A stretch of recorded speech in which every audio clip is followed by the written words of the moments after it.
Hello, everyone. This is World Review with Ivo Daalder, a weekly look at news from around the world produced by the Chicago Council on Global Affairs. It is Friday, March 14th.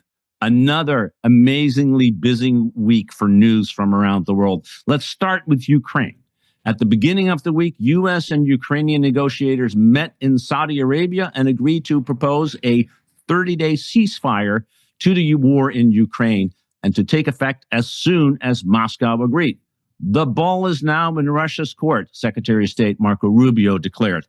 Yesterday, Vladimir Putin kicked that ball firmly back into the Oval Office.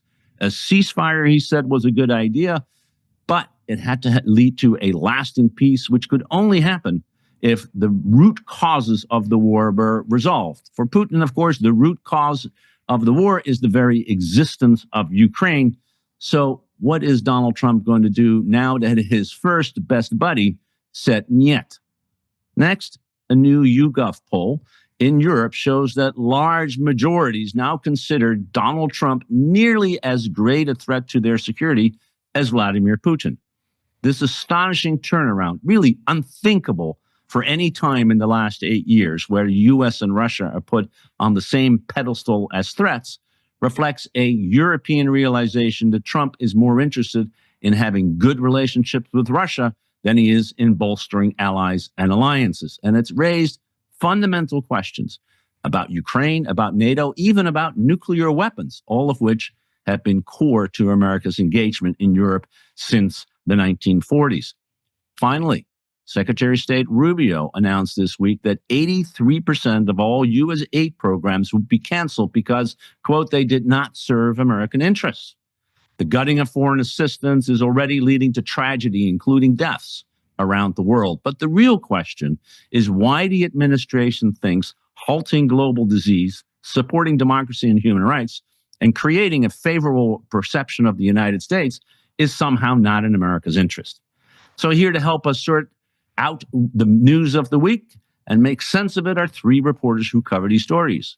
Susan Glasser, staff writer for The New Yorker and host of the magazine's Political Scene podcast. Philip Stevens is contributing editor of the Financial Times and author of Inside Out Substack newsletter. And Anton La Guardia is diplomatic editor of The Economist. Good morning, all. Good afternoon, Philip. Anton, let's start with you in Ukraine. A dizzying week of diplomacy, but in the end, we're back where we started. The war is not only ongoing, it is intensifying. The Russians are on the move against Ukrainian forces in Kursk, which are now being surrounded by Russian forces. And there does not really seem to be any progress when it comes to that elusive peace that the President Trump promised he would get within 24 hours of his inauguration. So where are we, and where do you think Donald Trump's next move is going to be? Well, as you say, it's been the longest 24 hours in history. All eyes are on Donald Trump because he spoke to Vladimir Putin yesterday when Steve Witkoff was in Moscow and said he'd had a very good and constructive meeting. Nobody knows quite what that means. He had, as you'll remember from the tumultuous past couple of weeks, and it might just be worth recalling them, and you did in your introduction to an extent, but you remember that 2 weeks ago, there was that terrible bust-up in the White House in which Zelensky was thrown out and told he didn't want peace. Weapons, the flow of weapons and intelligence was cut off. And then they patched things up in Jeddah last week when the two sides, the Americans and the Ukrainians, agreed to a 30-day ceasefire. Then Witkoff went to Moscow and the president spoke to Putin, and he tweeted about it this morning. The odd thing about his tweet this morning is that he then pleaded with Putin to let Ukrainian troops in the Kursk region, you remember that's a patch of ground that in Russian territory that the Ukrainians took, and said, please let them out to avoid a terrible massacre. That's not the story the Ukrainians tell. They're still fighting hard and think they can still hold on to that ground for some weeks, if not months. But we'll see how that goes. The question is that having whacked the Ukrainians on the nose with a 2x4, as Keith Kellogg put it.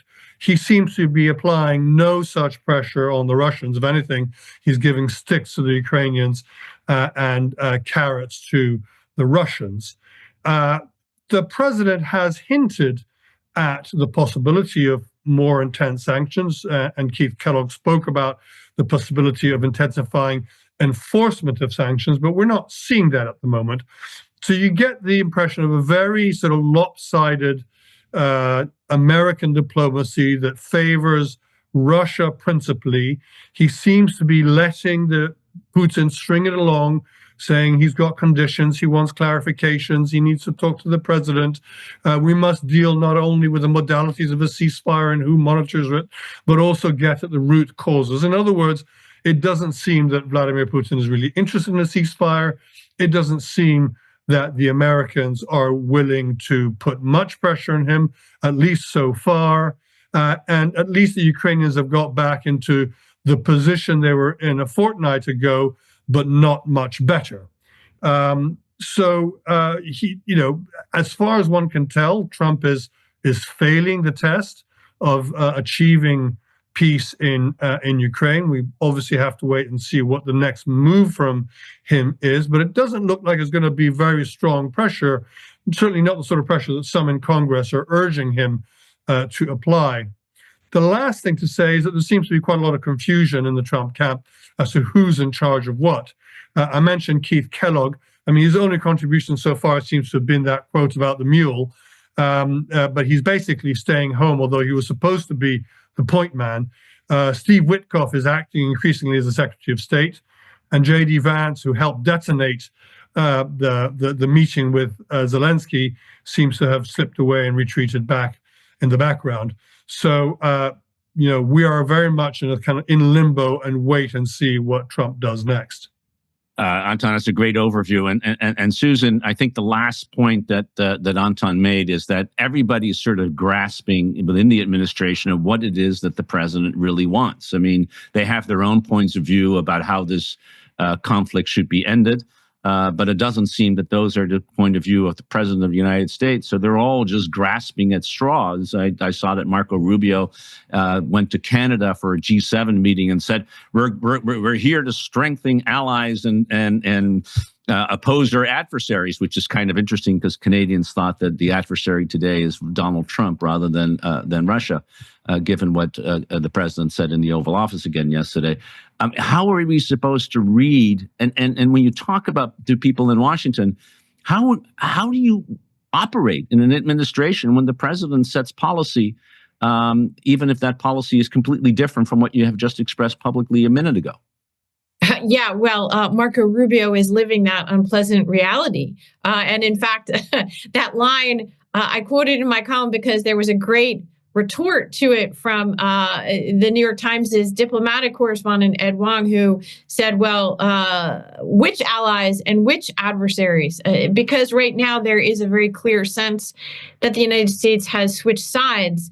And not only has it become a sort of unreliable partner for Ukraine and our other Western allies, but there's a sense that it's actually on the other side. And to that point, talking about this week with a former senior Pentagon official who quoted the late whistleblower from the Vietnam War era, Daniel Ellsberg, and he said, the problem was not that we were on the wrong side, it's that we were the wrong side. And I've been thinking about that line all week, Ivo, because the baseline thing for anyone to come up with a way of dealing with Donald Trump is to understand, to actually have a hard-headed assessment about, well, what is he actually doing here? And it strikes me that in this very fast rollout to his second term, a pretty clear-eyed assessment is not just that he's undercutting Ukraine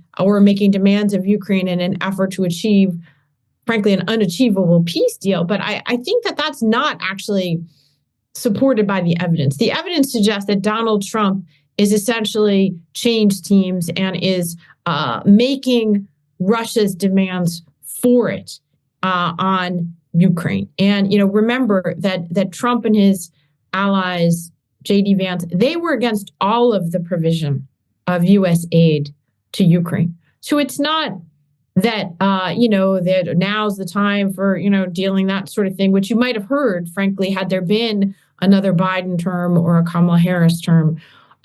These are folks who do not and never supported the idea that the United States would spend tens or more than $100 billion in military assistance to back Ukraine. So I think that's very important.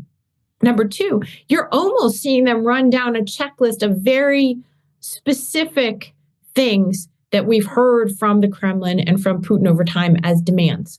So, and turning those into American demands. For example, Trump coming, frankly, almost out of nowhere and saying that one of his conditions on Zelensky that he floated was demand that Zelensky hold new presidential elections. That is a Russian demand. That is not something you've heard from the U.S. government, and frankly, that you haven't heard from Trump himself before. And it came after Steve Witkoff, his personal envoy's first round of talks in Moscow, leading one, I think, to ask appropriately if that was something that the Kremlin asked Trump to demand of Ukraine. And so I think it's just really important to say this right now because, a lot of the coverage, frankly, I think is extremely simplistic, and it plays right into Trump's framing of this as if he's having negotiations over a peace deal with Ukraine, when in fact, what was he doing? He was extorting Ukraine to sign over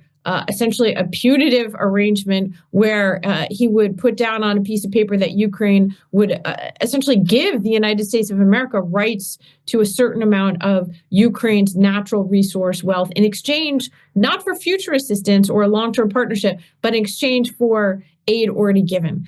So that's not a peace negotiation. And I've seen that misleadingly kind of framed over and over again. That's not a peace negotiation. That's Donald Trump making an extortion demand on Ukraine. And then the other aspect of it was framing the talks that were held this week in Saudi Arabia between the Ukrainians and the Americans as peace talks. Again, not peace talks. The United States is not a partner to the war, and essentially is still just basically holding up its own supposed ally here. So, where does this leave us? I was very interested in kind of the visual note struck by Vladimir Putin on the same day that he then received Trump's envoy, Steve Witkoff, in the Kremlin. He appeared in public in military fatigues, essentially, reading out updates about the war, which he still calls a special military operation. Very unusual for Putin to adopt the physical costume of the wartime commander. Seemed very martial, seemed very clear indication of what we then saw later, which is him rejecting the idea of a 30-day ceasefire and continuing with very maximalist demands on Ukraine. So I think a lot of what you're seeing from Donald Trump is a kind of obfuscation to hide the fact that a peace deal is extremely remote, and even a short-term ceasefire looks, I think, not very viable and might be the best case scenario for what Trump would be able to achieve. Philip, we'll get to in a minute to the European reaction and the consequences of that, which is incredibly important. But I take Susan's point and sort of, do you agree with it that what we're really seeing is not an effort to get to peace that is an end to the fighting, let alone a solution to the conflict, but really a United States, or at least a president of the United States, that has basically decided that it's more important to have good relationship with Russia than it is to either end the war or indeed stand by our friends and allies around the world. That the driving force is this idea that U.S.-Russian normalization of relations is what this is all about, and the rest be damned. I'm not sure if it's quite as clear as that, but certainly the general European view now is that Trump, and we're going to come to Europe next, but that Trump isn't interested in the sort of constructs that we've had for the last 80 years. People call them post-war global order. It's purely transactional, and hence with Putin, the new world is about strong men. It's about him and Putin and Xi, and all the rest doesn't really matter. He wants to do deals with the other big guys, and the rest of it doesn't matter. And he's prepared to, if you like, tear down the rest, whether it's the border with Canada, whether it's snatching Greenland, whether it's US soft power. I mean, people are bemused that, no president, could have, if they'd set out, with an objective, how to destroy American soft power in the world. I'm not talking just about Europe here. I'm talking about across the world. How do I do it? No one could have done it more effectively than Donald Trump. So, yeah, but there is still a puzzle. And it was expressed to me as this. It's how does a European diplomat realize, how does Trump come out well from this? He either tries to push Putin, and then he breaks that bond he was trying to establish, or he doesn't, and the war goes on because the Ukrainians are not going to give in. Europe will do its best to provide arms and support for Ukraine. It'll be bloody and horrible. Many more people will die. The Russian tactics will get worse. How does Trump come out well from that?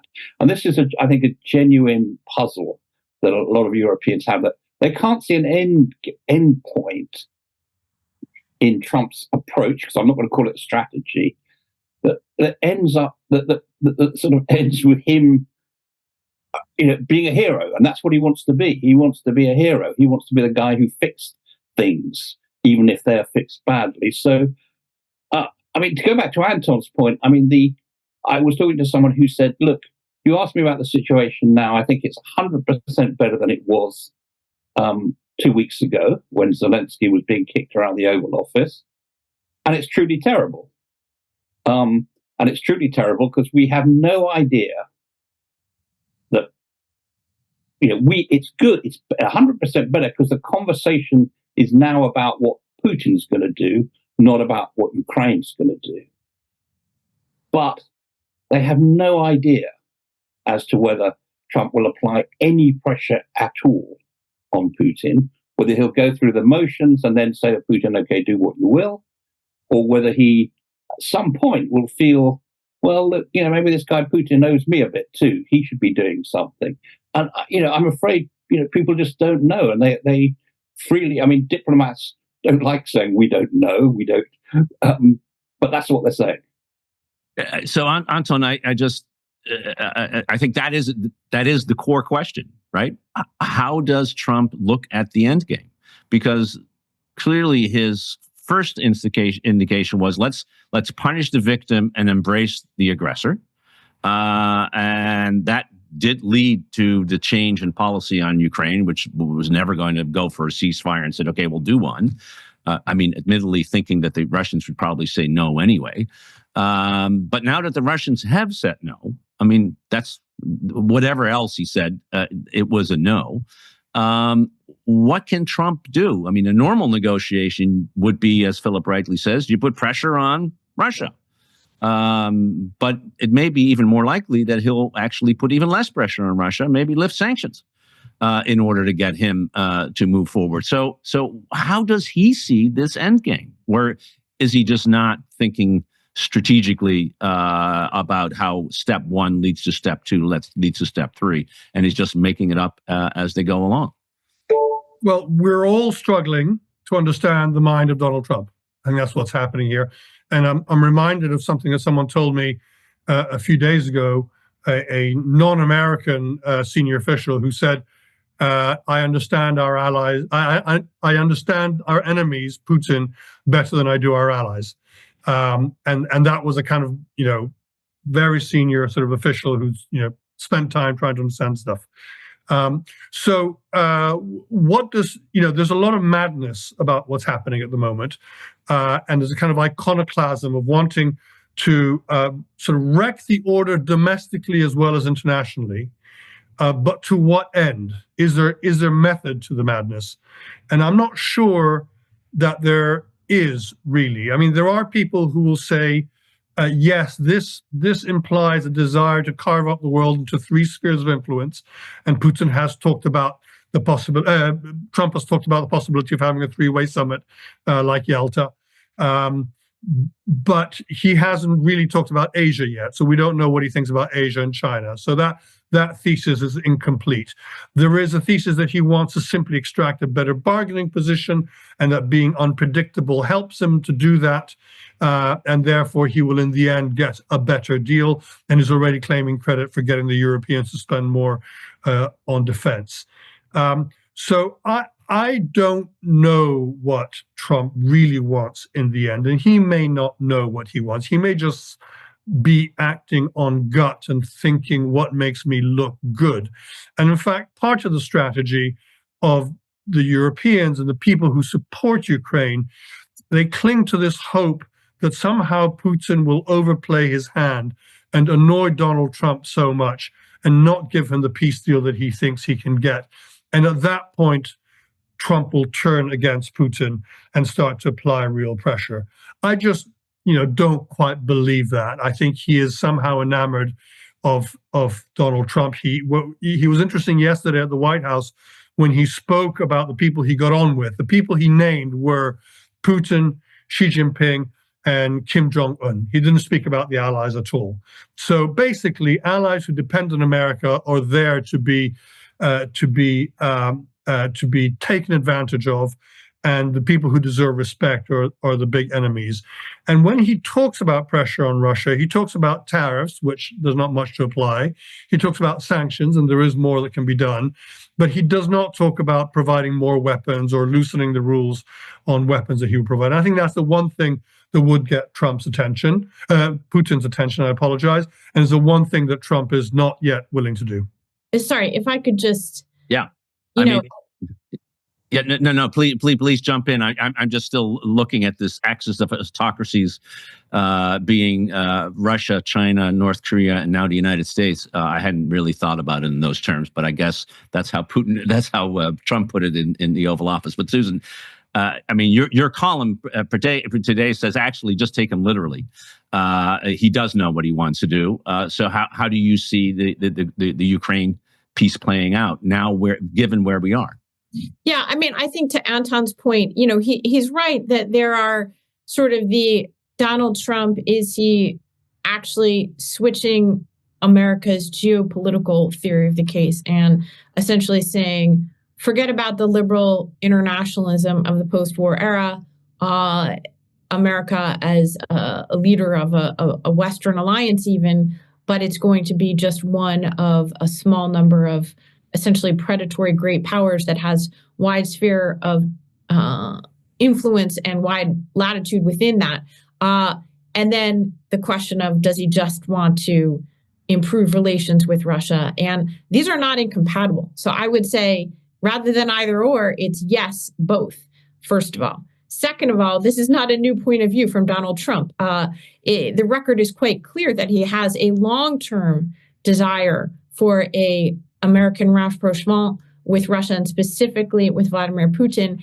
And also, I think this is very important for people to understand. To Philip's point, I still feel like there's a certain amount of, yes, there's shock and betrayal among Europeans, but also a misunderstanding. It's not going to just snap back if Donald Trump finds resistance from Putin to his grand peace plan here. A victory for Donald Trump could just as well be a sundering of the European dependence, as he sees it, on the United States. And he'd be just as willing to declare victory over our European allies as he would be to declare victory in any negotiation with Russia. He doesn't see it as a 0-sum negotiation with Russia where he wins or Putin does. Quite the contrary. He sees winning as finding a way to put himself on an equal footing with Putin. And then just the final point, I still find it actually a little bit amazing, this idea that, good news, we, gotten things back on track with Ukraine. If that's what people in Europe are thinking, then, again, you're always in trouble if you're lying to yourself and believing it. I don't know what the right course for these folks is. It's a very tough hand to play, but I can tell you that what you saw in the Oval Office with Trump and what the things that he said about Ukraine and about Zelensky, those are the things he really believes. That wasn't just some fit of rage or intemperance. He was telling us what he thinks. He essentially has Putin's view of Ukraine. He doesn't really subscribe to the idea that it should be or is an independent sovereign state with its own history and right to exist in the world. And he doesn't think they have any claim really on American assistance to achieve that goal, even to the extent that it's legitimate. And thirdly, he has nothing but disdain and even anger towards Zelensky personally, going back to the very troubled beginning of this relationship in 2019, when his failed effort to blackmail Zelensky led to his first impeachment. And for a man who views the world in extremely personal terms, if people are not paying due attention to that factor between Trump and Zelensky, then I think they're missing part of the story here that's important and will shape what the ultimate outcome is going to be. Yeah, I don't want to sort of put myself in a position of defender of the Europeans, because I, like most journalists here, have been writing for a long time that the Europeans have been far too slow to wake up to the reality of the new America, or the different America.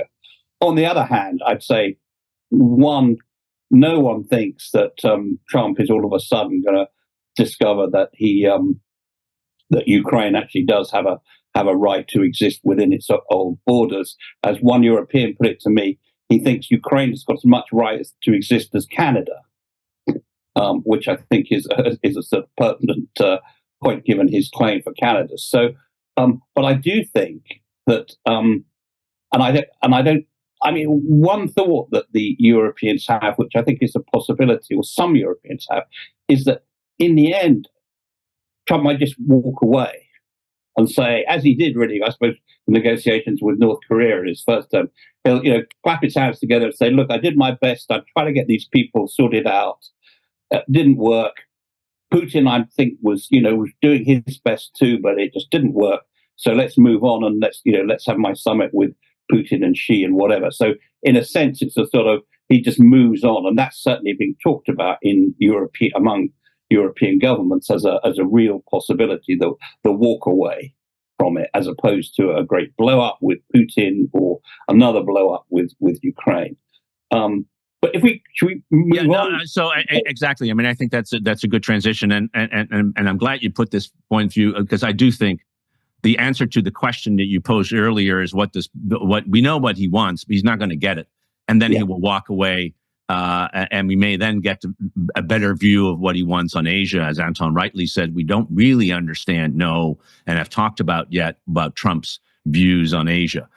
So I think that's a very plausible scenario. But to the larger point, what is happening in Europe? It seems to me, if we are confused about Trump, the Europeans are increasingly less confused. They're completely less confused. And I mean, among the sort of, the policymakers and diplomats and politicians, I think the two most telling phrases I've heard in recent days and weeks are, one, we have to de-risk the relationship. Now, this is the phrase that Europeans were using towards China. We have to, we can't break the relationship with China because there's too much interdependency, but we have to take the risk out of it. They're now applying that same term to the United States. Not publicly yet, but privately it's been used all the time. We have to de-risk. So Europe, in a short to medium to long-term trajectory, has to be moving along that path.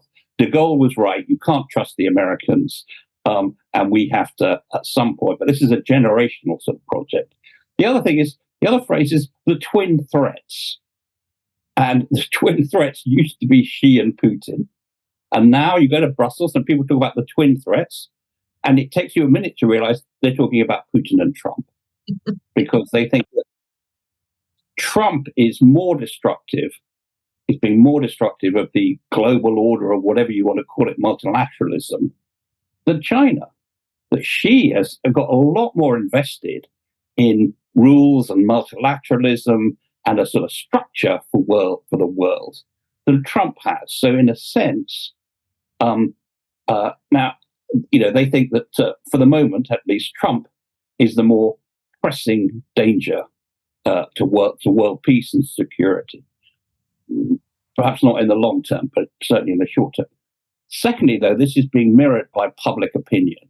And it was a YouGov poll, as you mentioned, and it's absolutely extraordinary. I mean, I was just looking at some of the figures. In Britain, 78% of people asked in this poll thought that Donald Trump was a big or a fairly big threat to our security, peace and security. In the figure in Germany was 74%, in Spain 75%, in France 69%. The lowest was Italy, 58%. Now, to put that on some sort of scale, the figure after 3 years of war in Ukraine, in Britain, the figure for is Putin a big danger? The figure for Putin is 89%. So Trump is within 10 points of Putin in terms of viewed as a danger. So there is an absolute, and this is across the spectrum. This is not just liberal, wishy-washy progressives. If you look at the sort of Conservative Party in Britain has turned on its heel. Look at one of the harshest critics of Trump. It's Friedrich Merz in Germany, head of the very conservative Atlanticist CDU, who is saying Germany's got to rearm, and he's actually blown up, if you like, the debt break in Germany in order to do that when he takes over as Chancellor next month. And so I think it's a slow process. It should have been a lot faster, but we're seeing a new realism in Europe about the United States and a new understanding that, we're going to have to, over time, stand on our own 2 feet, but not all in one go. Just as we don't want to decouple from China, we can't because of the economic interdependency. We certainly can't decouple from the United States. I mean, more than half of our military equipment, for one thing, comes from the United States. But we can de-risk. So what we're seeing now is a series of national strategies of de-risking, of people looking at their own spending and looking at where they're spending it. And then at a European level, you're seeing the European Union and various small coalitions of the willing, getting together in groups to say, what can we do together to, over time, reduce our dependency on the Americans? Slow process, too slow, but I think, this is where, Trump has been, in quotes, good for Europe in this very narrow respect. Yeah, Philip, that's a really great, I think, summary of where European perspective is. And Anton, it seems to me the biggest challenge is not that Europe doesn't understand what it needs to do. It is that for 80 plus years, Europe and the United States have interlocked every part of their security environment, including within an integrated military structure called NATO, in the way in which we've bought and weapons, Europeans, that this de-risking process, which in the case of China was only economic and not in a larger issue and was hard enough. The time it will take to de-risk is extraordinarily difficult and long. And you need cooperation from the United States in some ways for the interim. And that, it strikes me, is the big challenge. It's not that let's just become strategically autonomous and do what the French want to do. It's just impossible to do that. The German army does not exist independent from NATO. In fact, that was our not only desire, our demand in 1955 when Germany was allowed to rearm, is what could only rearm within NATO. And so how do you de-risk under those circumstances? The nuclear question is now, everybody's starting to talk about it, is how do you do this? Well, they have in part themselves to blame because they did not begin rearmament and toughen up sooner, and they should have done it. And they're now, scrambling to find a response. And they're having to deal with the United States as not just detached from European affairs, as everybody predicted would begin to happen, but actually, the United States is hostile, and I think that's a very different sort of proposition. And there are two problems. There's one on the defense sort of equipment side. Literally, can you crank up European defense industries to produce the amount that's needed to have strategic autonomy?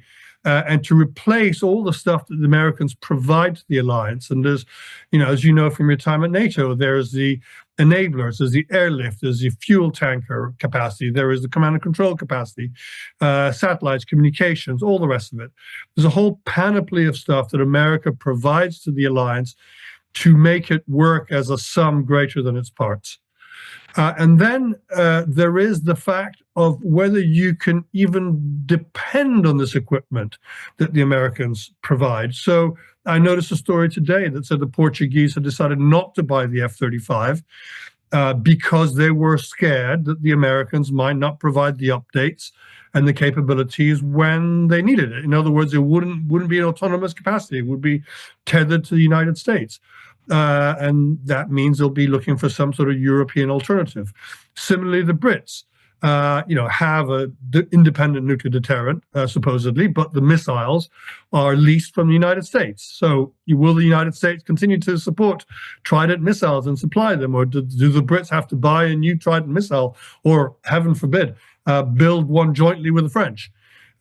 So all these, everywhere you look, there is this interdependence with the United States is going to be very difficult to undo.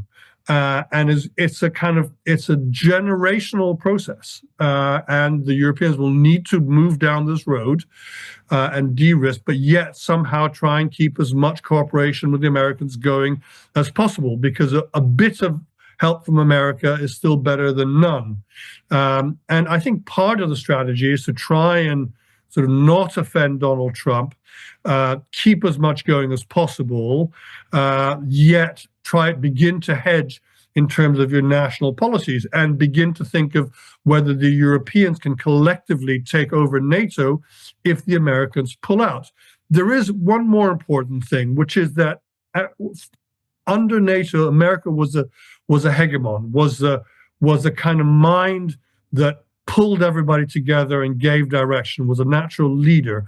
Without the United States, there is no natural leader of this thing. You're going to end up with a triumvirate of Germany as the biggest economy, France as the most sort of autonomous thinking power, and the Brits, as a sort of fellow military power, but semi-detached from the EU. And as you know from your Roman history, triumvirates tend not to go very well.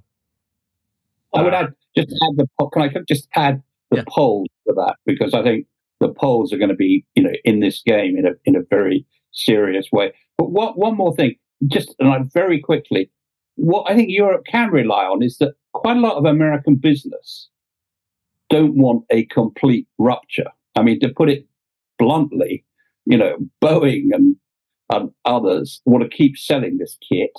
The tech companies want to keep selling into Europe. So it's not as if, Trump may think a complete rupture is fine, but there'll be quite a lot of American business which says, look, we have to keep some sort of relationship on the road. I think there are quite a lot of Americans who would like to keep a relationship with the United States, with Europe as well. Just very briefly, Ivo, just worth mentioning Starlink there, which is so dominant in space, and it's run by Elon Musk, who's Donald Trump's big buddy, and has been having an online spat with the Poles, with Poland specifically, about provision of Starlink, and saying, we can, if we cut off Starlink, then the Ukrainians would collapse. So, the mere fact of discussing the possibility of cutting the Ukrainians off from Starlink, I think, has put a chill up the spines of a lot of Europeans. So, Susan, I think both Philip and Anton are right that the Europeans now look at the United States as a hostile threat in some ways, and are trying to find a way to de-risk, to become more independent and autonomous, although they understand that is going to take a long time. How far do you think the United States under Donald Trump is willing to push the button of the Europeans. How far do you think he's willing to go? Does he he clearly doesn't understand that the security of the United States depends on the security in Europe, which has been the leitmotif in American foreign policy since 1941. That's gone. But how far is he willing to push? Yeah, I mean, look, Ivo, I think it's important to point out, as you did, that this is Donald Trump's radical shift in American foreign policy so far. That's a leading indicator. Public opinion is lagging very, very far behind Donald Trump here on this. A large segment of the American population might have been in favor of, a sort of milder version of America First, the idea of essentially letting others focus on wars abroad and, focusing on the United States. But that's not what Trump is offering in this second term. He's offering a radical shift. That's not, I think, where the politics of either party is at in the aggregate. If, in fact, recent polling suggests that not only Trump's trade wars and tariffs on Mexico and Canada are deeply unpopular, but so is his perceived tilt in favor of Russia and against Ukraine. A majority of Americans still support Ukraine in this conflict. They still support Europe. They're bewildered by Donald Trump's attacks on allies such as Canada. I ran into a Republican lobbyist from the deeply red state of Alabama the other day. I said, well, what about going after Canada down there in Alabama? How do they feel about that? This person said they don't understand it. They're completely confused. And I think that applies to Europe as well. So the appetite is not yet there in the American public writ large for an outright rupture with Europe. But at the same time, what you're seeing in Trump's second term is a very unconstrained operator who has long-standing views about Europe. He's not interested in them to the extent he wants relations. They are bilateral. He might want to have a relationship with the Brits, but he doesn't care and, in fact, actively is hostile toward Europe's institutions of the European Union and NATO. Most people know that he has long considered NATO obsolete. He also has said, not just in his second term, but in his first as well, that he considers the European Union to be a hostile entity that was created with the goal of harming the United States economically. That is Donald Trump's sort of conspiracy theory view of the origins of the EU. So would he be sad if his actions lead to the unraveling or the diminishment of those institutions? Not at all. And then just the other point that Anton has made, which is about whether and how and in what way Europe would actually begin to step in to provide the security umbrella that the United States has offered.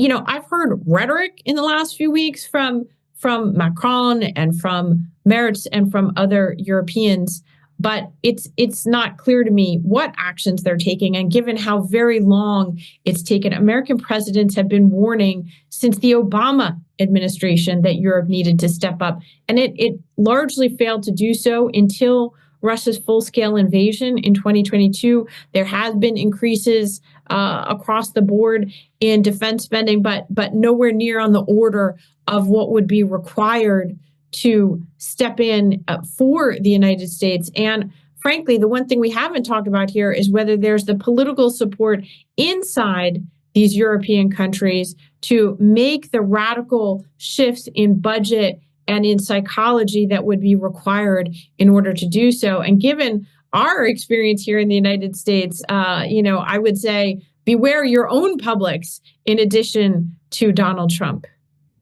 I think that's Philip. Yeah, jump. Making that case for those European governments who want to say, look, the world has changed. I mean, and they say the world has changed. It really has changed. We face serious security threats. Look at what Donald Trump is doing and saying. So in a way, Trump is being helpful in that sort of very narrow respect. Yeah, I do think Susan makes an important point, which is that over time, different European countries perceive the threats differently. It feels very different in Poland than it does in Spain. and also perceive the pressures, the fiscal pressures, differently. Will Italy really spend 3 or 4 or 5% of GDP on defense when it's so indebted? So there's a long way to go, and lots of opportunities for schisms and fragmentation along the way.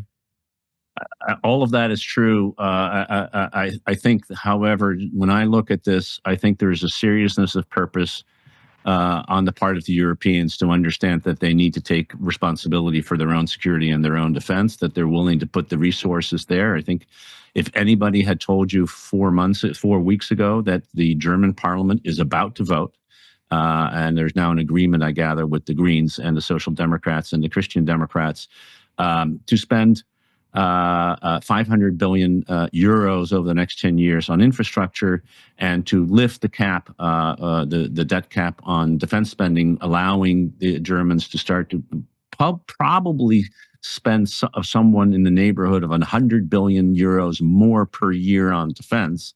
People wouldn't have believed that. That is serious money. It is. We're talking about €1 trillion over the next 5 to 10 years being spent by the Germans, the most spendthrift, debt-shy country that brought Greece to the heel because of this.